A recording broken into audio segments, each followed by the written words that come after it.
Pourquoi? Pourquoi ce film a été autant critiqué? Bon, je sais, j'aime parler de remake. Et je suis très souvent partagé entre le fait de dire que les scénaristes n'ont plus d'idées et qu'ils nous font que des remakes, et le fait de dire qu'il faut laisser sa chance au remake. Alors, après vous avoir parlé de Robocop et de SOS Fantôme, c'est au tour de Total Recall version 2012.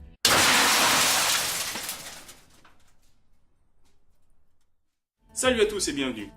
Total Recall est avant tout une nouvelle parue en 1966 de Philip K. Dick, puis une adaptation en 1990 de Paul Verhoeven avec Arnold Schwarzenegger, Sharon Stone et le patibulaire et néanmoins magnifique acteur Michael Ironside. Ce film est maintenant devenu culte. Alors est-ce que c'est parce que le film de Verhoeven est devenu culte qu'on a une fois de plus craché sur ce remake? Car ce n'est pas comme l'original. Les gens ne savent pas ce qu'ils veulent. Quand ils font des remakes, copie conforme à l'original, ça ne va pas. Et quand ils changent la trame de l'histoire, ça va pas non plus. Qu'attend-on d'un remake à l'heure actuelle? Ce film change complètement l'histoire tout en gardant les bases principales, à savoir Recall, le lavage de cerveau, l'agent double et le renversement de gouvernement. Alors ce film est bien foutu, dynamique, cohérent, bien écrit. Alors qu'est-ce que les fans attendaient de ce film et qu'ils n'ont pas trouvé? Est-ce qu'il fallait, quoi qu'il arrive, ne pas toucher la version de Verhoeven? Après, les remakes servent à ce qu'une même histoire soit remise au goût du jour et pour que les plus jeunes puissent en profiter sans pour autant devoir se retaper le Recall de Schwarzy. Lequel peut passer auprès des plus jeunes pour quelque chose d'indigeste. Certains films d'avant, ceux qui sont devenus cultes maintenant, sont difficilement regardables pour les plus jeunes. Leur aspect un peu cheap, le manque de CGI ou leur narration un peu lente peut en perdre quelques-uns en route. Total Recall, mémoire programmée.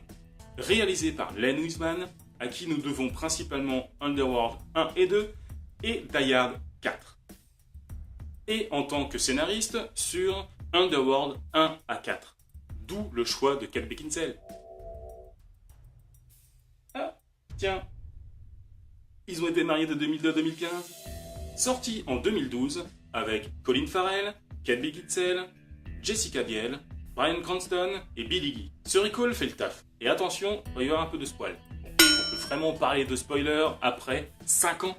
Les débuts sont sensiblement les mêmes. Au détail près qu'il n'est plus question dans le récit de Mars, mais d'une Terre dévastée par une troisième guerre mondiale, ou une guerre atomique, et dont il ne reste plus que 2 parcelles vivables sur la planète. Ce qui fut la Grande-Bretagne, je crois, et l'Australie. Pour que les échanges puissent se faire entre les 2 passerelles, un espèce de tunnel est construit qui part d'un bout à l'autre de la planète, en passant par le centre de la Terre, par le noyau terrestre, ou du moins non loin du noyau terrestre. D'un côté, nous avons les riches, de l'autre côté, nous avons les pauvres, les ouvriers et toute la misère sociale. Effectivement, le film nous montre que les riches dominent et que les places importantes sont réservées à ceux qui sont bien nés. Il accentue bien dans la scène d'où Quaid demande une promotion et où la place qu'il vise est donnée évidemment à quelqu'un qui vient de l'autre côté, du côté riche. Le plus grand changement réside dans le fait que Doug n'est plus l'agent double volontaire qu'il était dans le premier. Colin Farrell campe le nouveau Doug, où avant d'avoir subi le lavage de cerveau, alors qu'il était encore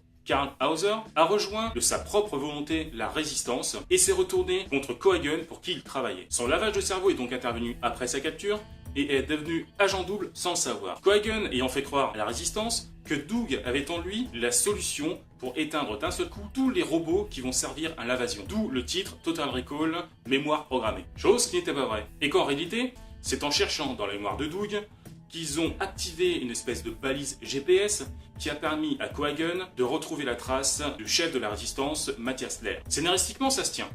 La lutte des classes pour leur indépendance, les actions terroristes pour renverser le gouvernement en place, c'est un peu bâtard à comprendre, mais ça se tient. Ensuite, niveau action, c'est très bon. Sous fond de décors futuristes, même si je trouve que ces derniers ne sont pas assez travaillés. Les décors sont simplistes et ne se démarquent pas de ce qui a déjà été vu dans d'autres films du genre. La scène de voiture est quand même bien stylée, même s'il y a un arrière-goût de déjà-vu genre iRobot. Ensuite, les personnages joués à l'origine par Michael Ironside et Sharon Stone ont été réunis en un seul. Et qui de mieux pour représenter l'une des plus belles femmes de l'époque, Sharon Stone, et la hargne de Michael Ironside, que la femme fatale, l'une des plus belles femmes du cinéma actuel, qu'est Kate Beckinsale. Et c'est tant mieux. Ça m'aurait quand même fait chier de ne la voir qu'en début de film. Colin Farrell est entouré de 2 magnifiques femmes d'action, Kate Beckinsale et Jessica Biel. Le trio fonctionne à merveille. Jessica Biel s'en sort très bien. Et en tant qu'actrice, elle nous fait complètement oublier qu'elle a joué dans une série familiale de l'époque, 7 à la maison.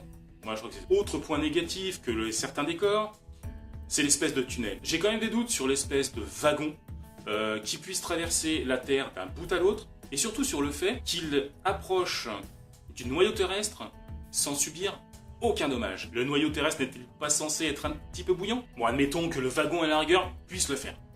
Admettons. Mais quand, dans la scène où Doug sort de l'engin en marche et remonte jusqu'à l'étage, jusqu'au niveau supérieur, en passant par une simple échelle, sur le bord de la paroi, sans subir, lui, aucun dommage, franchement, je suis sceptique. Alors déjà, le fait de passer tout près du noyau à ce moment-là, le bonhomme ne devrait-il pas plutôt cramer? En plus, avec la vitesse de déplacement de l'engin, il devrait être un petit peu éjecté, je pense. Mais bon, après, c'est de la SF. On y admet pas mal de théories, et après tout, à ce qui paraît, les choses que l'on adore dans beaucoup de films, genre la vitesse de déplacement, la vitesse de la lumière, les voyages dans le temps, c'est des choses qui, quoi qu'il arrive, ne pourraient pas être possibles. Voilà. Alors mon avis sur ce film, c'est un bon film. Et je ne pense pas qu'il mérite toutes les critiques qu'il a reçues dans la gueule. Bon après, hormis quelques détails, genre les décors qui sont pas ouf, le sentiment de déjà-vu, ou encore les interrogations sur l'espèce d'engin, là, l'espèce de wagon, le reste fonctionne plutôt bien. Ah oui, par contre, j'ai bien aimé la scène des ascenseurs. Ça sort de partout, ça rentre de partout, dans n'importe quel immeuble. Ça, c'était pas mal et c'était bien trouvé. Enfin bref, comme d'habitude, donnez-moi votre avis sur ce film dans les commentaires, likez, partagez, et à la prochaine. Salut!